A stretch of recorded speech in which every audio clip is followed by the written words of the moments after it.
एक बार की बात है, एक शहर में राहुल नाम का एक युवक रहता था। राहुल का सपना था कि वह एक दिन बड़ा व्यवसायी बने और अपना खुद का कारोबार चलाए, लेकिन उसके पास न तो धन था और न ही किसी प्रकार का अनुभव। फिर भी उसने ठान लिया कि वह अपने सपने को साकार करेगा। राहुल ने सबसे पहले छोटे स्तर पर काम शुरू किया। उसने थोड़े पैसे उधार लिए और एक छोटी सी दुकान खोली, लेकिन जल्द ही उसे कठिनाइयों का सामना करना पड़ा। दुकान की बिक्री कम थी और घाटा हो रहा था। लोग उसे ताने मारने लगे कि वह इस काम में सफल नहीं हो पाएगा। यह देखकर राहुल का मनोबल टूटने लगा। वह सोचने लगा कि शायद लोग सही कह रहे हैं और उसे यह काम छोड़ देना चाहिए।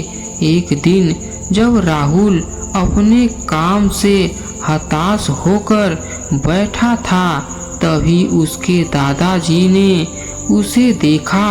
उन्होंने पूछा, क्या हुआ राहुल, तुम इतने परेशान क्यों हो? राहुल ने कहा, दादाजी, मैंने अपना काम शुरू किया, लेकिन कुछ भी ठीक नहीं चल रहा। मुझे लगता है कि यह काम मेरे बस का नहीं। दादाजी मुस्कुराए और बोले, मैं तुम्हें एक कहानी सुनाता हूँ। एक समय की बात है, एक किसान था जो अपने खेत में फसल बोने की तैयारी कर रहा था। जब वह बीज बो रहा था, तब उसने देखा कि बहुत से बीज जमीन पर गिरते ही चिड़ियों ने उसे खा लिया। कुछ बीज खराब मिट्टी में गिर गए और सूख गए, लेकिन कुछ बीज उपजाऊ मिट्टी में गिरे और उन्होंने अच्छी फसल दी। किसान निराश नहीं हुआ।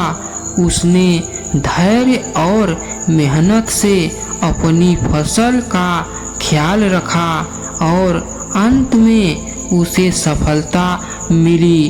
दादाजी ने उसे समझाया, राहुल, सफलता भी इसी तरह होती है। शुरू में समस्याएं आती हैं, कई बार हमारे प्रयास असफल होते हैं, लेकिन इसका मतलब यह नहीं है कि हमें हार मान लेनी चाहिए। जो व्यक्ति लगातार मेहनत करता है और धैर्य बनाए रखता है, वही अंत में सफल होता है।